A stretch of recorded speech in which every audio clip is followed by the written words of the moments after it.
इस वीडियो में हम देव दर्शन के साथ प्रयाग दर्शन करेंगे। प्रकृति के पालने में झूल रहे सुरम्य तीर्थों से परमानंद का तनिक सा प्रसाद मांगेंगे। राजा नंद और महादानी कर्ण की यज्ञस्थली का वंदन करेंगे। उस पावन स्थल को देखेंगे जहां कर्ण के परम तप से प्रसन्न होकर सूर्य देव साक्षात प्रकट हुए और उस परम योद्धा को अभेद्य कवच और तूणीर प्रदान किया। जहां मां गंगा और भगवान शिव प्रकट हुए, जहां उमा रूप में मां पार्वती का विश्व का इकलौता मंदिर है, जहां नंदागिरी क्षेत्र से निकलने वाली 2 नदियां अलकनंदा को अपने जल का अक्षय भंडार सौंपती हैं। तो आइए हिमालय के 2 और प्रयागों का अवगाहन करते हैं। चलते हैं नंद प्रयाग और कर्ण प्रयाग।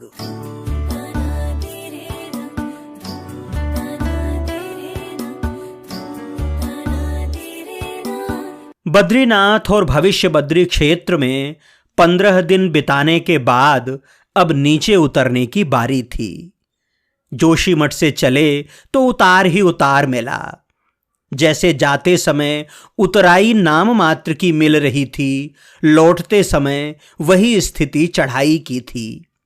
पांव जैसे इस शरीर रूपी रथ के पहिए हों, बिना किसी अतिरिक्त प्रयास के लुढ़कते जा रहे थे। वही हरी भरी वादियां, वही सरपीली सड़कें, वही पहाड़ पर पैबंद लगाती सरकारी योजनाएं, वही अलकनंदा का संग साथ और वही शाम तक ठिकाने पर पहुंच जाने की जल्दी। अणीमठ में वृद्ध बद्री से विदा ली। हेलंग से ही कल्पेश्वर महादेव और ध्यान बद्री को पुनश्च प्रणाम किया। गरुण गंगा से कंकर नुमा 4-6 छोटे छोटे पत्थर लिए। गरुण भगवान को शीश नवाया और पुजारी से इस स्थान का महात्म्य जाना। नदी गरुड़गंगा नदी और उत्तरवाहिनी है। अच्छा। अमोन नदियां जो होती है दक्षिण की तरफ बहती है, ये नदी जो है उत्तरवाहिनी है। स्कंद पुराण के 10वें खंड में उल्लेख है यहाँ पर भगवान गरुड़ ने विष्णु वाहन होने की कामना है कि 30,000 वर्ष तपस्या की इसी जगह पे। हाँ। यहाँ से उत्तराभिमुख होकर उत्तर की तरफ भगवान बद्री विशाल जी उत्तराभिमुख होकर हाँ। भगवान गरुड़ ने तपस्या की। हाँ। ये भी कहा गया है कि उनके तप से इस नदी के पत्थरों में भगवान गरुड़ का वास है। अच्छा। यहाँ पे प्रसाद के रूप में पत्थर लिया जाता है। घर में जब पत्थर का पूजन होता है हाँ। तो गरुड़ जी का वास होता है। कहते हैं जहाँ गरुड़ जी होते हैं वहाँ पे सांप बिच्छू का भय नहीं। अच्छा। तो यहाँ का पत्थर प्रसाद के रूप में लिया जाता है। और इसको गरुड़ गंगा जो है ये भगवान बद्री विशाल का प्रवेश द्वार भी है। यहीं से बद्री का आश्रम आपका शुरू है। शाम तक पीपल कोटी पहुंचे, वहीं रात्रि विश्राम किया। अगले दिन जिला मुख्यालय चमोली। जाते हुए गोपेश्वर से यहीं आए थे और ऊपर चढ़ना शुरू किया था। इस तरह यहां तक का मार्ग पुराना था। अब जब नंद प्रयाग की ओर बढ़ेंगे तब राह भी नई होगी और चाह भी। बद्री विशाल से चले हैं, वर्षा तभी से प्रारंभ हो गई है। लगभग प्रतिदिन ही मेघों के मायावी संसार से परिचय होता है। तड़के 3-4 बजे से बारिश शुरू हो जाती है और सुबह 7-8 तक होती ही है। चमोली में तो पीपल कोट से भी तेज वर्षा हो रही है। अलकनंदा के उस पार पहाड़ से जलधाराएं फूट रही हैं। बिल्कुल सामने तो ऐसी छलांग लगाती धारा है जैसे कोई प्रपात बन गया हो। पहाड़ों के ऊपर पानी गिरता है तो नीचे आने के लिए रास्ता बनाता है। ये पानी जब नए रास्ते से नीचे उतरता है तब उतना विकराल नहीं लगता, लेकिन जब पुराने रास्ते से एक साथ धरती पर आता है तो कई बार बहुत हाहाकारी हो जाता है। जब 4-6 घंटे की बारिश में ही इनका रूप इतना डरावना है, तब जब कई दिनों तक वर्षा होती होगी या बादल फटते होंगे तब क्या हाल होते होंगे। हम जैसे तीर्थयात्री या पर्यटक तो ऐसे दृश्यों पर आह भरते या वाह करते हुए आगे बढ़ जाते हैं, लेकिन जो लोग 12 मास यहीं रहते हैं उनके लिए तो ये जीवन किसी युद्ध से कम नहीं। पहाड़ से उतरती जलधारा को देखते रहे और सोचते रहे कि इसीलिए हमारी पौराणिक कथाओं में गंगा, यमुना, नर्मदा आदि पवित्र नदियों का वेग थामने के लिए ईश्वर को अलग अलग रूप धारण करना पड़ा। बारिश थमी तो चमोली से नंदप्रयाग के लिए चले। अब बड़ी गाड़ियों की तरह अपनी पांव गाड़ी को भी सड़क नहीं छोड़ना, चलते रहना है और आसपास फैले प्राकृतिक सम्मोहन से सम्मोहित होते रहना है। 9 बज गए थे और आज का लक्ष्य कर्णप्रयाग था, अर्थात 35 किलोमीटर।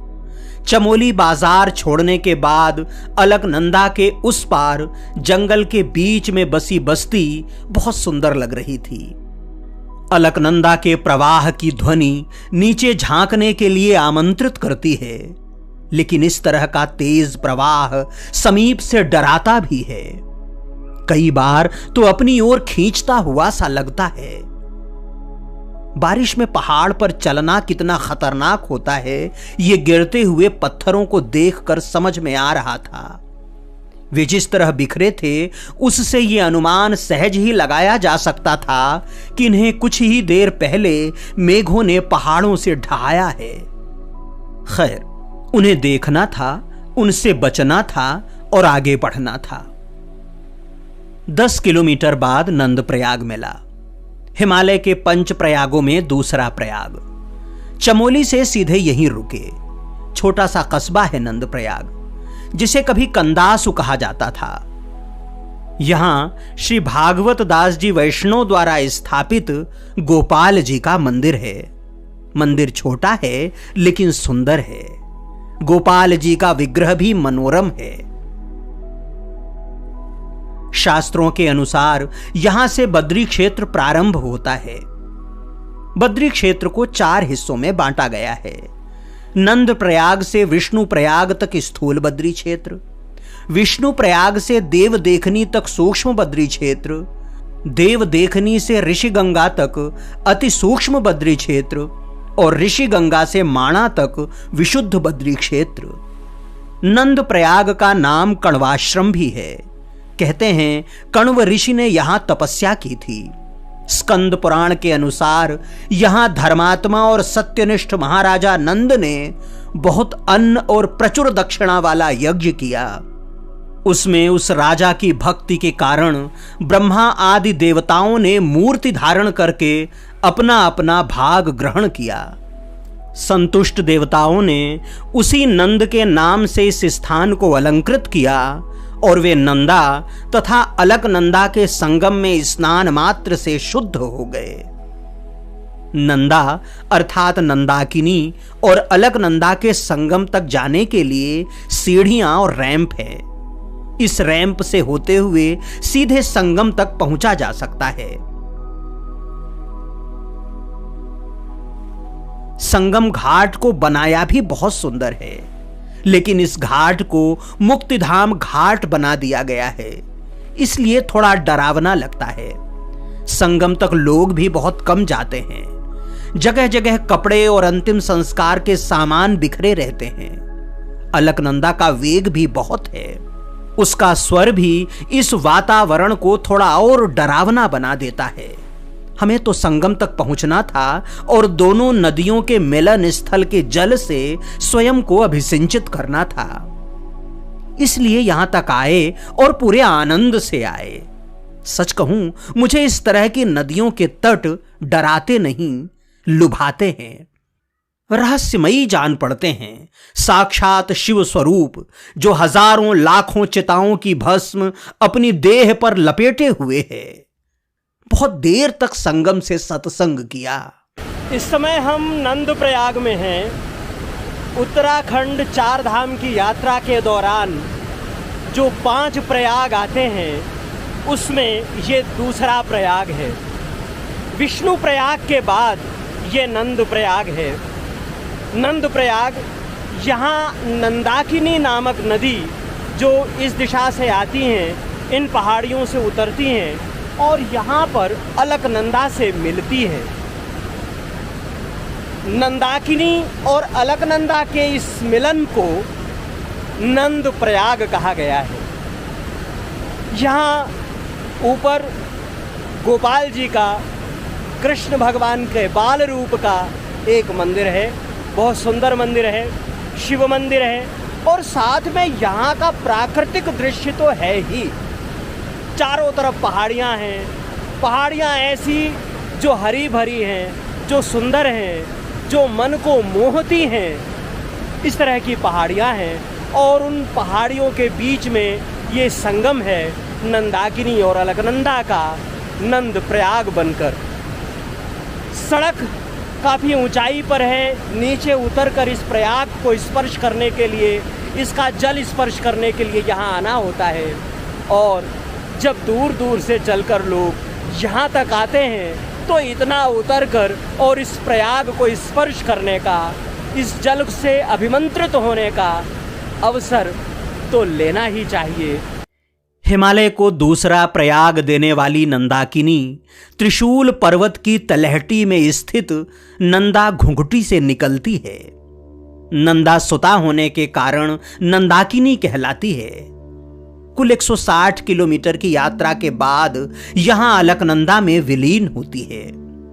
इसके साथ कई कलंक कथाएं जुड़ी हैं।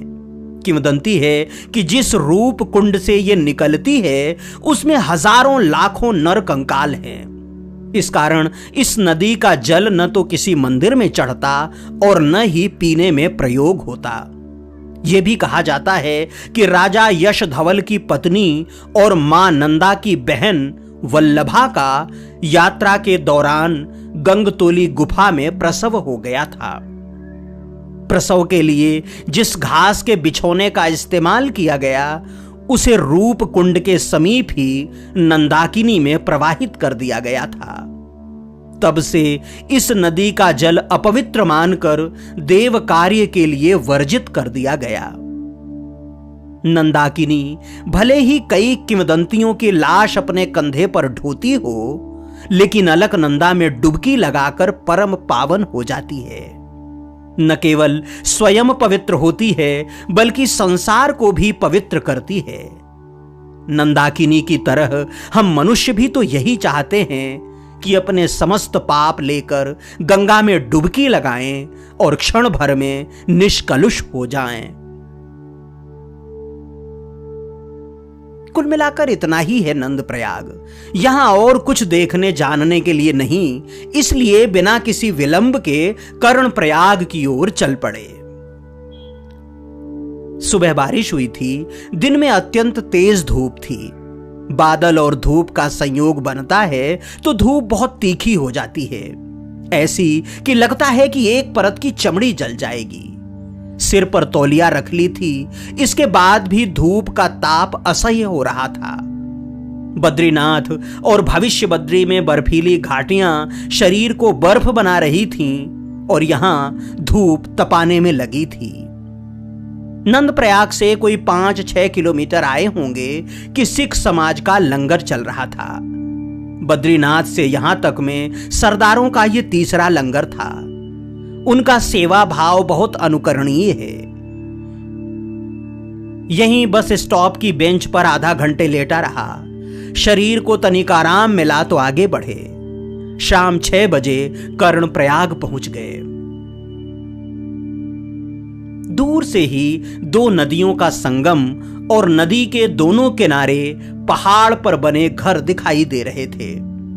इस तरह नख से शिख तक पहाड़ लुभा रहा था। जैसे जैसे आगे बढ़े, पहाड़, हरियाली, नदी और घरों का संगम और भी मनमोहक लगने लगा। धीरे धीरे कुछ मंदिरों के गुंबद भी दिखने लगे। आगे बढ़े तो पिंडार नदी के दर्शन होने लगे। कर्ण प्रयाग में अलकनंदा के साथ इसी का संगम होता है। पिंडार का पाट भी चौड़ा है और जल राशि का प्रवाह भी तेज है। इसके दोनों तटों पर बस्ती भी अलकनंदा की तरह ही सघन है। कुल मिलाकर पिंडार किसी भी मायने में अलकनंदा से कम खूबसूरत नहीं लगती। दोनों नदियों के मिलने के पहले दोनों के तटों पर बसा कर्ण प्रयाग सचमुच किसी स्वर्ग की प्रतिकृति लगता है। कभी ऐसा लगता ही नहीं कि हम किसी शहर में हैं। लगता है जैसे कोई स्वप्न लोक हो। हम मैदान के लोग नदी, पहाड़ और बस्ती को अलग अलग देखते हैं, लेकिन यहां तीनों का संगम होता है, और क्या खूब संगम होता है। तीनों मिलकर बिल्कुल अनूठे दृश्य की रचना करते हैं। यहां आत्मीय पंकज डिमरी ने पेंडार के तट पर स्थित एक होटल में रात्रि विश्राम का प्रबंध कर दिया। भोजन घर से ही लेकर आए।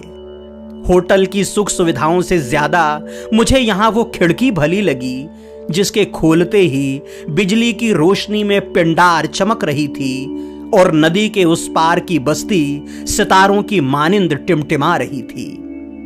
खिड़की खोलने पर जितना मैं बाहर गया, अपने नाद निनाद के साथ पेंडार भी उतनी ही अंदर आई। नींद तो जैसे घात लगाए बैठी ही थी, लेटते ही टूट पड़ी। अगला दिन कर्णप्रयाग के अवगाहन का था। पेंडार और अलकनंदा का संगम कर्णप्रयाग। इसके पहले कि कर्णप्रयाग के तीर्थों के दर्शन करें, उस पेंडार नदी से परिचय कर लेते हैं, जिसकी वजह से इस संगम का यश है। उत्तराखंड के कुमाऊं हिमालय में ख्यात नंदागिरी के समीप है पेंडारी ग्लेशियर। वहीं से निकली है पेंडार नदी। संस्कृत में गाय भैंस चराने वालों को पेंडार कहा जाता है। यहां के घने वनों, बुग्यालों और चारागाहों में सदियों से पशुचारण होता रहा है। विशेष रूप से कश्मीर और पंजाब के गुर्जर अपने पशुओं को चराने के लिए यहां आते रहे हैं। संभव है कि पशुओं को पालने वाले हिमालय के इस क्षेत्र को पेंडार या पेंडारक कहा गया हो, और वहां से निकलने के कारण इस नदी को पिंडर या पेंडार। महाभारत के महान योद्धा कर्ण की तपस्थली के कारण इसे कर्ण गंगा के नाम से जाना जाता है। पहाड़ों में हर 12 साल में 200 किलोमीटर की दुर्गम धार्मिक यात्रा निकलती है, जिसे राजजात यात्रा के नाम से जाना जाता है। इस पर्वतीय महाकुंभ को यही पेंडार नदी मार्ग बताती है। माना जाता है कि भगवान भोलेनाथ माता पार्वती को विवाह के बाद पेंडार घाटी के रास्ते ही विदा कराकर ले गए थे। आज भी हिमालय क्षेत्र की बेटियां ये कामना करती हैं कि उनकी विदाई के रास्ते में पेंडार के दर्शन हों। लोकगीतों में पेंडार को दूध का झरना कहा गया है।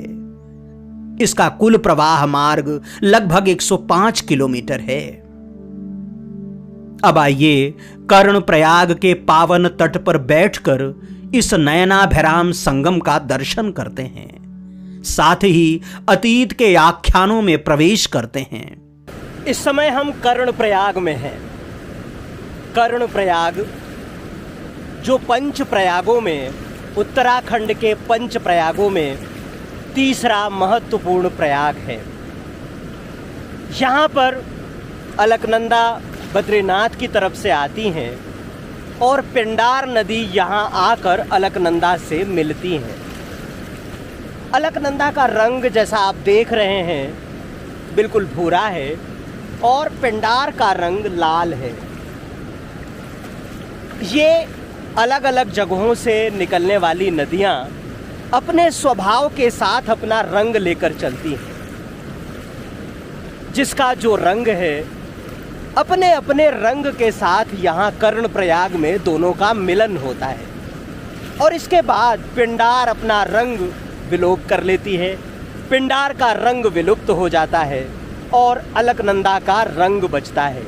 अलकनंदा में प्रवाह बहुत है, वेग बहुत है और अपने वेग के साथ वे पिंडार का वेग भी धारण करती हैं और उनका रंग भी अपने में समा लेती है। इसके बाद भूरे रंग के साथ यात्रा होती है। ये बारिश के दिन हैं, गर्मियों के दिन भी हैं, ग्लेशियर पिघल रहे हैं और बारिश की वजह से जो पानी मिट्टी के कटाव के साथ नदियों में आता है उसकी वजह से दोनों का रंग इस कदर है। वरना ठंड के दिनों में अक्टूबर नवंबर के बाद ये पानी बिल्कुल नीला और सफ़ेद हो जाता है, ऐसा कि देखो तो तलहटी दिखाई देने लगती है। तो अभी फिलहाल जो रंग है, उस रंग के साथ हम अपनी श्रद्धा का, अपनी आस्था का, अपनी भावना का, अपनी पूजा का रंग भी इसे समर्पित करते हैं, इस प्रयाग को अर्पित करते हैं और प्रार्थना करते हैं कि यह संसार सुखमय हो, यह जगत सुखमय हो और सभी प्राणियों में सद्भावना हो। सारी संस्कृतियाँ, सारे रंग, जिस तरह ये प्रयाग दो रंगों को मिलाता है, दो नदियों को मिलाता है, उसी तरह इस देश में, इस दुनिया में भी मिलता रहे। लोग पूरी तरह से आनंद में रहें, उनका जीवन आनंद में रहे। कर्ण प्रयाग से जुड़े तथ्य शास्त्रों और किंवदंतियों में बराबर मिलते हैं। स्कंद पुराण में महर्षि वशिष्ठ कर्ण प्रयाग का महात्म्य बताते हुए भार्या अरुंधति से कहते हैं, सुंदरी, अब मैं तुम्हें अन्य दुर्लभ तीर्थों के बारे में बताता हूं। पूर्व काल में वहां संयमी कर्ण ने तपस्या की थी तथा 3 लाख ब्रह्म राक्षसों को मुक्ति मिली थी। उस क्षेत्र को सुनो। कैलाश पर नंद पर्वत के निकट गंगा और पिंडारका के संगम पर शिव के क्षेत्र में महाराज कर्ण ने महादीक्षा ग्रहण की। वहां महादेव के मंत्र का जाप कर वे देवी भवन में ठहर गए। मैं वामदेव, व्यासदेव, शुक, पैल, वैशंपायन, नारद, तुम्बर, भृगु, अश्वत्थामा, सुदेव, रंतिदेव, महाहनु, कश्यप, आनंद, गालव, उद्दालक, पर्णशन, महानाद, कुंभधान्य, तपोनिधि, शुनहशेप, भरद्वाज, गौतम, गणरात्रिप आदि बहुत से ब्रह्मवादी मुनि एवं सैकड़ों ऋषि कर्ण के यज्ञ में आए थे। सुंदरी, यजमान कर्ण ने यज्ञ में सूर्य की आराधना की। तब कुछ दिनों में सूर्य ने महात्मा कर्ण को वर दिया तथा अभेद्य कवच और अक्षय तुणीर दिए। महावीरों में अजेय होने का वर दिया तथा उसी के नाम पर उस क्षेत्र का नाम रखा। तभी से यह क्षेत्र कर्ण प्रयाग के नाम से स्मरण किया जाने लगा। सुमुखी, सभी ब्रह्मवादी मुनियों ने प्रशंसा की और अपनी अपनी स्थिति वहां बनाए रखी। उन मुनियों के नाम से वहां अनेक कुंड हैं। उनमें स्नान करने से मनुष्य सूर्य लोक में पूजित होता है। वहां धर्म, अर्थ, काम और मोक्ष का फल देने वाला सूर्य कुंड है। किंवदंती है कि कर्ण के कठिन तप से परम प्रसन्न होकर मां गंगा और भगवान शिव ने भी इसी स्थान पर कर्ण को साक्षात दर्शन दिए थे। इस तरह यह कर्ण प्रयाग अव्यक्त को व्यक्त करने वाली धरा है। जिस सूर्य कुंड का उल्लेख केदार खंड में है, वो अब अलकनंदा की तेज धारा के मध्य है, इसलिए उसमें स्नान असंभव है। फिलहाल उस स्थान के दर्शन का पुण्य लाभ ही लिया जा सकता है। संगम के ठीक ऊपर कर्णशिला है, जहां आज कर्ण और कृष्ण का मंदिर है। कहते हैं कि यह शिला कभी अलकनंदा के प्रवाह के अंदर थी, केवल उसका नुकीला हिस्सा ऊपर था। कर्ण यहीं पर अपना आसन जमाया करते थे। कहते हैं कि महाभारत युद्ध के बाद भगवान कृष्ण ने कर्ण का दाह संस्कार यहीं पर किया था। कर्ण के अलावा यहां कुछ और छोटे छोटे मंदिर हैं। कर्ण प्रयाग में कर्णशिला के अलावा उमा देवी मंदिर भी आस्था का प्रमुख केंद्र है। उमा अर्थात मां पार्वती, यहां का जन जन इस मंदिर से जुड़ा हुआ है। स्कंद पुराण के केदार खंड के अनुसार कर्ण प्रयाग में उमा नाम की महेश्वरी देवी हैं। बलिदान आदि के द्वारा जो देव पूजित उस देवी की अर्चना करता है, उसे वे उत्तम भोगों तथा अंत में अपने पुर में वास करने का वर प्रदान करती हैं। पुजारी ने बताया कि यहां मां उमा कन्या रूप में विराजित हैं और आकाश मार्ग में भ्रमण करते हुए प्रतिमा यहां उपस्थित हुई है। पूरे विश्व में मां उमा नाम से एकमात्र मंदिर कर्ण प्रयाग में ही है। शिव को प्राप्त करने के लिए मां ने यहां तपस्या की थी, इसलिए इस मंदिर को उमा शंकरी मंदिर भी कहते हैं। मां उमा शंकरी की प्रतिमा हर 12 वर्ष में अपने स्थान से बाहर लाई जाती है और 6 महीने के लिए मायके पक्ष से मिलने के लिए जाती है।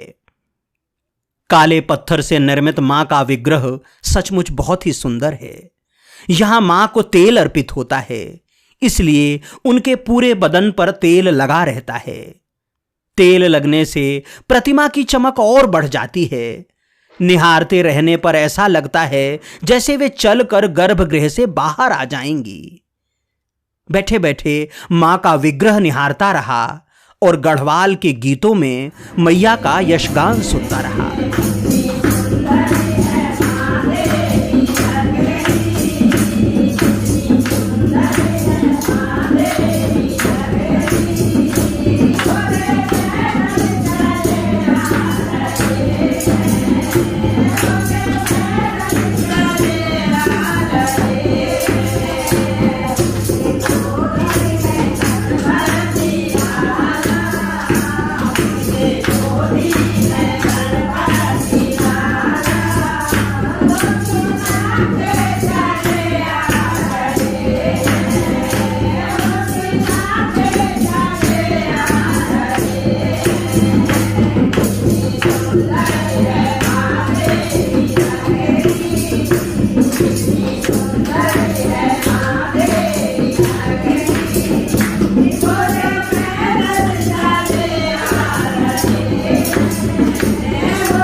लगभग 5000 वर्ष पूर्व जब कर्ण ने यहां साधना की होगी और इस क्षेत्र को उनका नाम मिला होगा, तब से न जाने कितनी बार अलकनंदा और पिंडार ने मिलकर यहां का भूगोल बदला होगा। जाने कितनी बार इसके तट और इसकी बसाहट को अपनी आगोश में लिया होगा, कितनी ही बार उजाड़ा होगा, लेकिन ये नगर और यहाँ के तीर्थ फिर बसते रहे हैं और आस्था के अनंत दीप स्तंभ जगमगाते रहे हैं। लोग कहते हैं कि अंतिम बार वर्ष 1803 में यहाँ बाढ़ आई थी, जिसमें उमा देवी का पुराना मंदिर ध्वस्त हो गया था। केवल गर्भगृह ही बचा था। उसी गर्भगृह के साथ 1972 में इस मंदिर का निर्माण किया गया।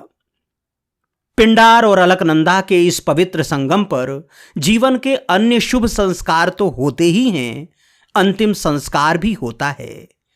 इस लय के किनारे पंचतत्व की काया का विलय भी होता है। हाँ, अंत्येष्टि पिंडार के किनारे होती है, अलकनंदा के तट पर नहीं। बाद में गंगा मंदिर के पुजारी ने एक और रहस्य से पर्दा उठाया। उन्होंने कहा कि इसका नाम पिंडार इसलिए है क्योंकि इसके तट पर अंत्येष्टि होती है, इसमें पिंडदान होता है। उन्होंने कहा कि यहां पर पितरों के नाम पर भोजन कराने से पितर बहुत जल्दी प्रसन्न होते हैं। कई बार ऐसा भी होता है कि आज भोजन कराइए और कल स्वप्न में पितरों के दर्शन हो जाते हैं। इसको कर्ण गंगा भी बोलते हैं और पिंडर भी बोलते हैं। अच्छा। लोगों का कहना है कि यहाँ पर जो भी लोग अपने पुत्रों के नाम का खिलाते हैं, हाँ, तो वो उनको आशीर्वाद के रूप में लगता है और सपने में वो आते हैं। अच्छा। इसीलिए यहाँ पूजा, 5 प्रयाग का सबसे बड़ा प्रयाग है। पूजा पाठ के लिए विशेष स्थान है जी। इसी प्रकार की पूजा यहाँ फलीभूत होती है। ऊपर से अलकनंदा और पिंडार का मिलन देखता रहा। पिंडार का पानी लाल रंग का है, जैसे लाल घाटी से आ रही हो, और अलकनंदा का जल भूरा। दोनों का मिलन होता है तो पिंडार अपना रंग अलकनंदा को दे देती है और उसके रंग में रंग जाती है। ये रंग देखकर मलंग होते रहे और शाम तक संगम तट पर स्थित आश्रम में आसन लगा लिया। साधुओं की संगत में रात बीती। आज होटल की रात नहीं, संगम का साथ चाहिए था।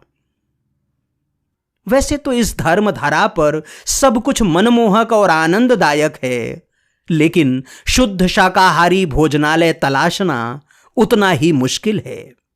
दिन भर की थकान के बाद शाम को भोजन बनाने की हिम्मत नहीं थी।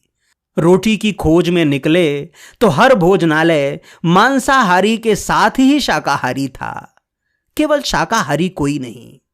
अंततः उमा मंदिर के समीप इसी नाम से संचालित रेस्टोरेंट मिला, जिसमें सात्विक भोजन मिला। किसी धर्म नगरी में निरामिष भोजन का अभाव सुखद तो नहीं कहा जा सकता। इस वीडियो में यहीं तक। अगले भाग में पहाड़ों और प्रकृति की सुंदर वादियों के साथ आदि बद्री चलेंगे। पिंडार से नारायण के एक और धाम ले चलने की प्रार्थना करेंगे। इसके पहले कि आपसे विदा लें, कर्णप्रयाग तक पहुंचने का मार्ग जान लेते हैं।